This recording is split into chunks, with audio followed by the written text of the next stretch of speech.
Saya yakin Golkar akan dengan cermat, akan dengan teliti, akan dengan hati-hati, tidak sembrono dalam mendeklarasikan calon presiden dan wakil presiden.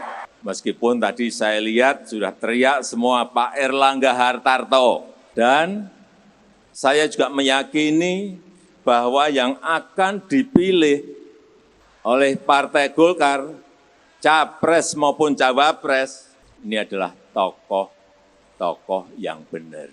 Karena Bapak Ibu sekalian yang saya hormati, Presiden itu seperti pilot. Penumpangnya banyak sekali, seluruh rakyat Indonesia.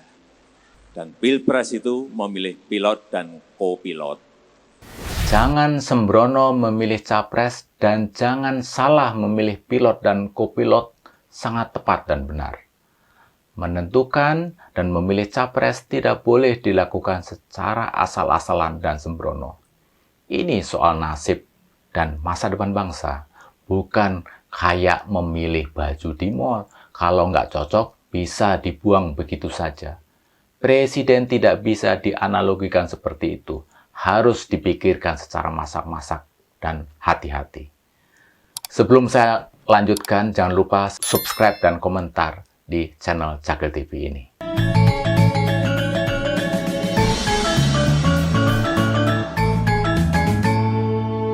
Sampai sekarang, sampai saat ini, belum ada yang capres definitif yang sudah diusung oleh partai politik.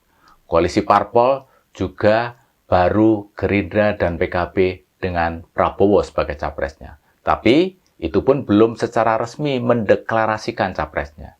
Jadi pencapresan dan perkoalisian di Pilpres 2024 masih sangat mentah dan belum dapat dipastikan siapa capres dan cawapresnya. Semua parpol masih melakukan penjajakan dan masih menimbang-nimbang untung dan ruginya. Waktu masih panjang untuk menimbang dan berpikir. Artinya, gerakan Nasdem mendeklarasikan Anies sebagai capres tidak serta-merta menimbulkan efek domino yang membuat partai lain, partai politik yang lain tergopoh-gopoh mendeklarasikan capres maupun cawapresnya. Nasdem masih sorangan wae memperdagangkan Anies sebagai capres.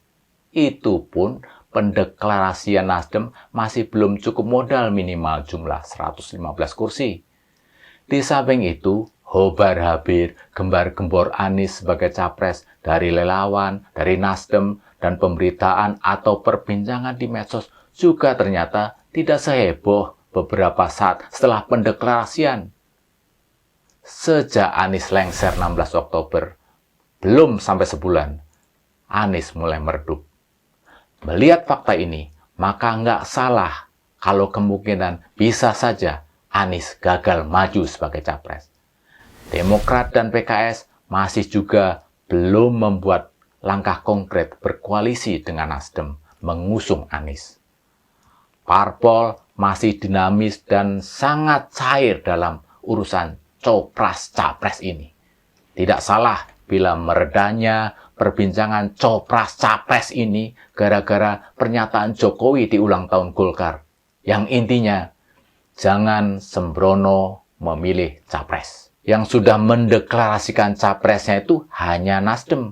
Maka nggak salah juga kalau Nasdem bereaksi. Meskipun reaksinya sifatnya hanya menangkis dan mengelak, bukan memberi jawaban atau serangan balik.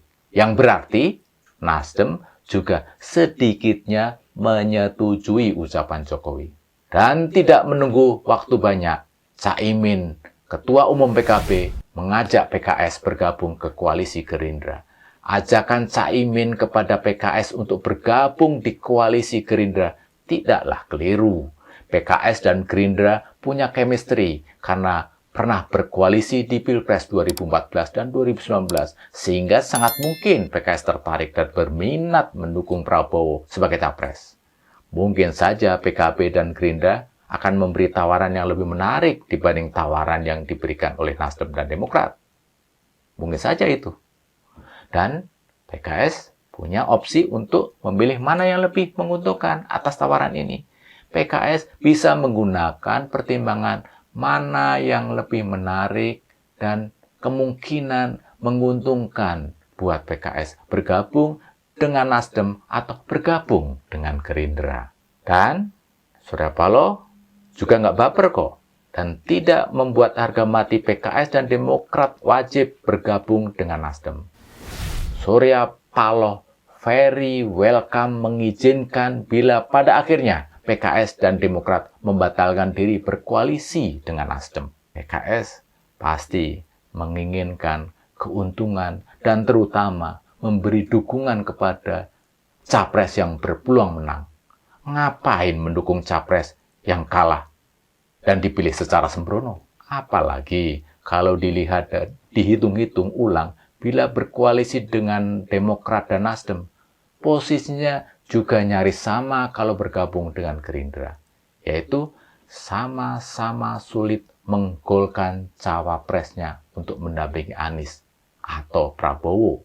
Kalau ditinjau dari kriteria cawapres yang diajukan oleh Anies, itu ada 3, yaitu memberi kontribusi dalam pemenangan, membantu memperkuat stabilitas koalisi, dan membantu dalam pemerintahan yang efektif. Kriteria ini dipastikan tidak dimiliki cawapres dari kader PKS. Harapan PKS gagal. Makanya, bila disuruh memilih antara mendukung Prabowo atau mendukung Anies, keuntungannya sama dan equal, yaitu sama-sama nggak dapat cawapres. Ya nggak salah kalau PKS berpikir ulang dan tidak sembrono memilih dukungan capresnya. Jadi kesimpulannya, Anies jangan terlalu percaya diri akan bisa menjadi capres. Parpol masih banyak pertimbangan untuk mendukung Anies. Belum lagi ada kasus Formula E yang bisa saja loh menjerat Anies menjadi tersangka.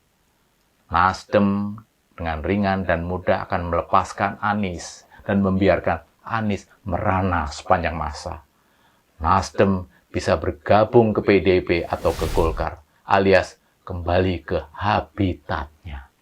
Semudah Nasdem mendukung Ahok yang dicap partai pendukung penista agama, dan tiba-tiba segampang Nasdem mendeklarasikan Anies sebagai capres dan dicap sebagai Nasdem kadrun.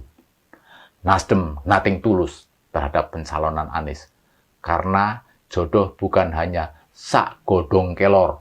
Jodoh tidak hanya satu daun kelor saja. Masih banyak capres yang hebat dan berpeluang menang. Masih tersedia Ganjar yang sudah menyatakan diri siap menjadi capres. Masih ada Prabowo yang tidak disangsikan kesungguhannya mengabdi kepada bangsa dan negara. So, masih tetap membesar-besarkan Anies sebagai capres.